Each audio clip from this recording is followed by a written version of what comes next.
It's been really eye-opening, so I can't wait to go back to connect to some of the companies that are local to our county. See if I can get maybe a job list. They're 12, 13 years old, but they're starting to think about those things. Camaraderie is one thing. The great teachers are another thing.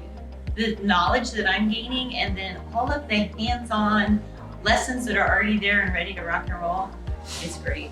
If you plug it in, you should be a supporter of oil and gas. I would like to thank the Ohio and Gas companies for providing this educational programs for us as teachers. It gives us an opportunity to take their industry and put it in our classroom. I really want to thank the oil and gas industries for providing this opportunity, and it will make such a difference in the education of my teachers and my students, and you never know where the next industry leader is going to come from.